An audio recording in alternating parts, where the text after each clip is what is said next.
Bismillahirrahmanirrahim. Assalamualaikum warahmatullahi wabarakatuh. Perkenalkan, kami dari kelompok 1 akan mempresentasikan PowerPoint dari tugas mata kuliah pengantar manajemen dengan judul pengambilan keputusan dalam manajemen.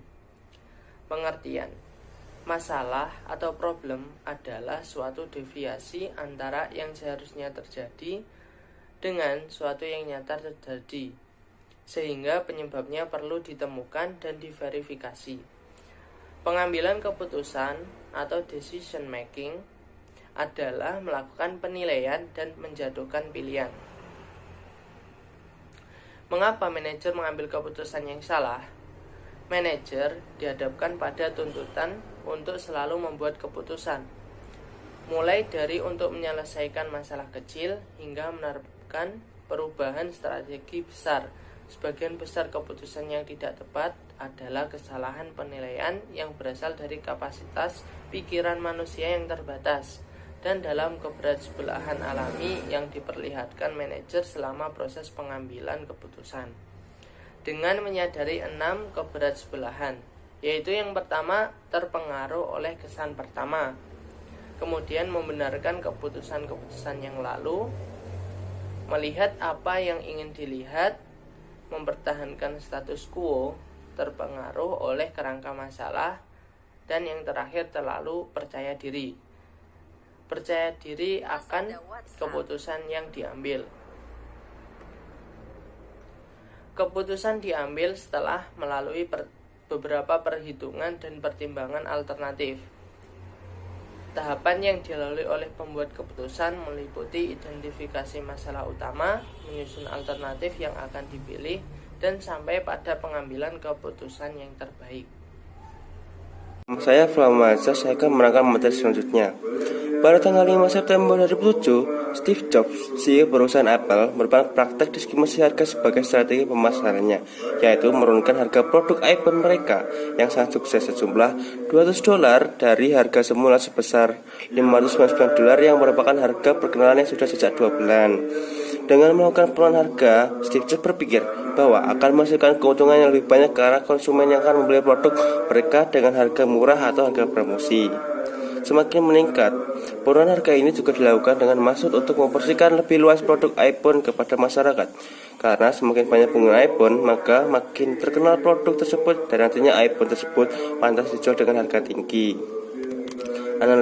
Analisanya, pada studi kasus tersebut, Steve Jobs merupakan proses pengambilan keputusan dengan cara keputusan desain atau intuiting, yaitu dengan pengembangan dan analisis terhadap berbagai kemungkinan tindakan. Dengan kata lain, Steve Jobs berpikir bahwa dengan menurunkan harga iPhone, maka kemungkinan akan menghasilkan keuntungan yang lebih dari sebelumnya. Dengan penjualan iPhone di pasaran dengan yang terus melonjak dan makin banyak peminat iPhone, karena phone ini dijual dengan harga murah atau harga promosi, dengan maksud untuk mempromosikan lebih luas produk iPhone dan menggunakannya kepada masyarakat yang lebih luas. Makin banyak pengguna iPhone, maka makin terkenal produk tersebut dan nantinya iPhone tersebut pantas dijual dengan harga tinggi. Tetapi yang dilakukan Steve Jobs termasuk ke dalam metode kewenangan tanpa diskusi, di mana keputusan ini diputuskan oleh pemimpin autokratik atau dalam kepemimpinan militer, dan kelemahannya yaitu mudah muncul rasa ketidakpercayaan para anggota organisasi terhadap keputusan yang ditentukan pemimpinnya. Dalam arti, sekalinya pemimpin tersebut mengecewakan anggotanya, maka anggota tidak akan percaya lagi terhadap pemimpinnya. Materi selanjutnya akan dilanjutkan kepada teman saya. Perkenalkan, saya Ahmad Wahyudi. Saya akan melanjutkan slide selanjutnya, yaitu langkah-langkah dalam analisis masalah. Pertama, yaitu menentukan tujuan, atau biasa disebut menentukan target terlebih dahulu tanpa mencampur adukan apa yang ingin dicapai dan apa yang ingin dilakukan. Poin selanjutnya nomor 2, yaitu mengumpulkan fakta, yaitu dengan mempelajari catatan-catatan yang relevan, peraturan dan kebiasaan yang berlaku, membicarakan dengan orang yang bersangkutan untuk mengetahui pendapatnya. Poin selanjutnya nomor 3, yaitu mempertimbangkan fakta dan menentukan tindak lanjut yang harus diambil, yaitu dengan menggabungkan fakta dari satu dan yang lain. Poin selanjutnya nomor 4, yaitu mengambil tindakan dengan mempertimbangkan pertama, siapa yang mengambil keputusan, siapa yang memberi informasi, dan menentukan waktu melaksanakan tindakan.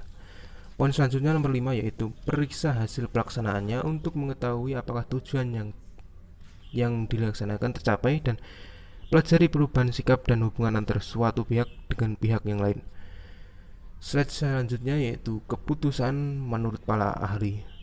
Pertama, menurut G.R. Terry, yaitu mengemukakan bahwa pengambilan keputusan adalah pemilihan yang didasarkan kriteria tertentu atas dua atau lebih alternatif yang mungkin. Selanjutnya menurut Claude S. George Jr., yaitu mengatakan bahwa proses pengambilan keputusan itu dikerjakan oleh kebanyakan manajer berupa suatu kesadaran, kegiatan pemikiran yang termasuk pertimbangan, penilaian, dan pemilihan di antara sejumlah alternatif.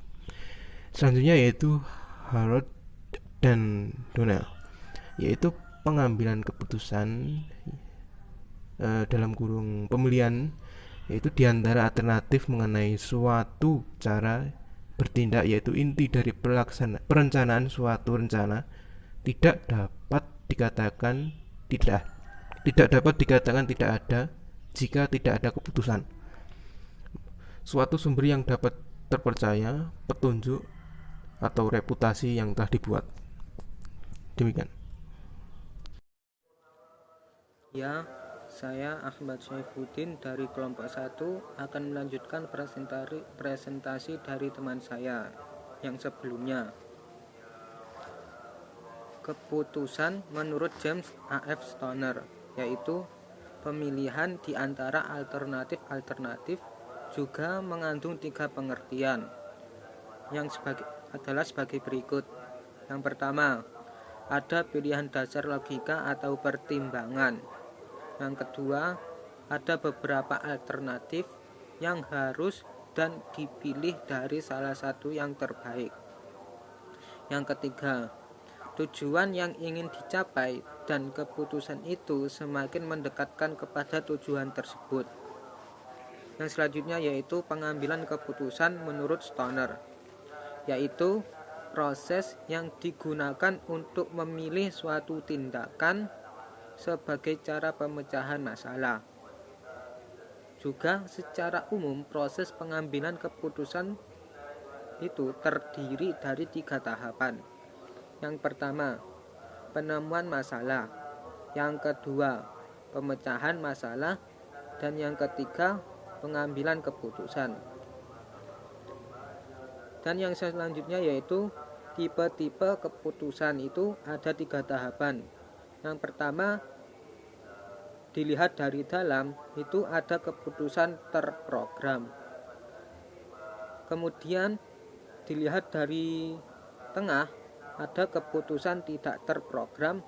Dan yang terakhir dilihat dari luar, itu ada keputusan dengan kepastian resiko dan ketidakpastian.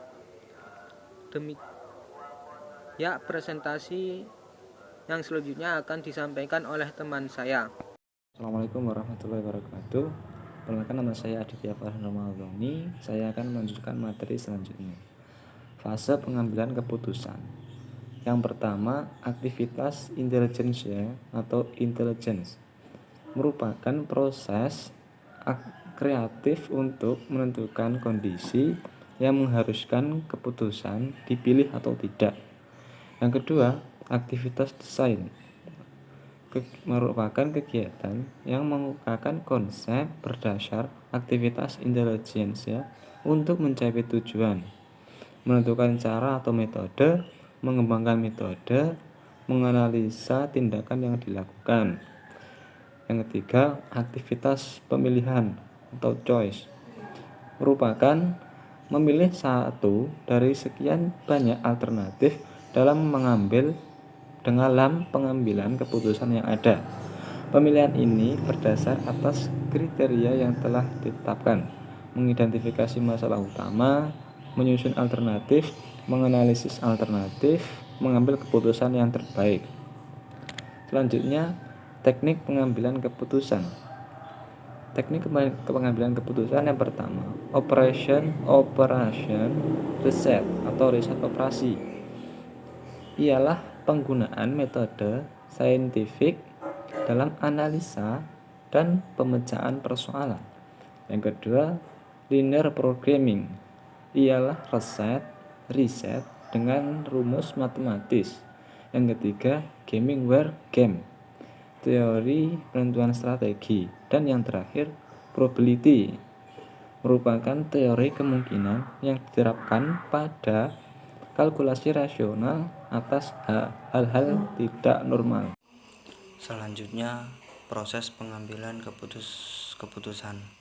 Tahapan pertama, merumuskan problem yang dihadapi. Tahap kedua, menganalisa problem. Tahap ketiga, menetapkan sejumlah alternatif. Tahap keempat, mengevaluasi alternatif. Dan tahap terakhir, tahap 5, memilih alternatif keputusan. Selanjutnya, aspek internal dan eksternal yang mempengaruhi proses pengambilan keputusan. Pertama, aspek internal dipengaruhi oleh pengetahuan dan kepribadian, sedangkan aspek eksternal dipengaruhi oleh kultur dan orang lain. Assalamualaikum warahmatullahi wabarakatuh. Perkenalkan, nama saya Aldino Mardani dengan nomor induk mahasiswa 401200149 dan dari kelas Ekonomi Syariah E. Saya dari kelompok 1 ingin meneruskan penjelasan dari teman saya yang sebelumnya, yaitu tentang manajemen strategis. Yang pertama yaitu tentang menyelidiki situasi. Menyelidiki situasi itu terdiri dari 3, yaitu identifikasi masalah, identifikasi tujuan, dan mendiagnosis penyebabnya. Yang pertama, identifikasi masalah itu kita harus mencari tahu masalah apa yang terjadi. Dan yang kedua itu identifikasi tujuan. Kita harus mencari apa tujuan utama kita yang ingin dicapai terlebih dahulu. Dan yang ketiga yaitu mendiagnosis penyebab. Yaitu kita harus mencari tahu penyebab apakah yang terjadi dalam masalah tersebut. Dan yang kedua, mengembangkan alternatif, yaitu dengan cara mencari alternatif yang kreatif. Yang ketiga, menilai dan memilih alternatif yang terbaik. Setelah mencari alternatif yang kreatif, kita harus sebaiknya memilih manakah alternatif yang terbaik untuk perusahaan kita. Dan yang keempat yaitu mengembangkan dan menindaklanjuti. Merencanakan implementasi, mengimplementasikan rencana, memonitor implementasi, dan membuat penyesuaian yang diperlukan. Dan yang selanjutnya yaitu keunggulan dan kelemahan pengambilan keputusan partisipatif. Keunggulannya yaitu yang pertama, memberikan jumlah pengetahuan yang lebih besar. Sedangkan kelemahannya itu memakan biaya dan waktu. Karena dari keunggulannya kita dapat pengambilan keputusan partisipatif itu disebutkan bahwa banyak sekali orang yang harus mengikuti partisipasi tersebut. Akhirnya memakan biaya dan waktu yang lebih atau ekstra untuk mendapatkan keputusan partisipatif tersebut. Yang kedua yaitu keunggulannya, kelompok lebih menerima risiko, dan kelemahannya hasil kompromi bukan keputusan kelompok. Di sini hasil kompromi itu keputusan individu yang menghasilkan kepentingan bersama. Dan yang ketiga yaitu para anggota lebih termotivasi untuk melakukan keputusan.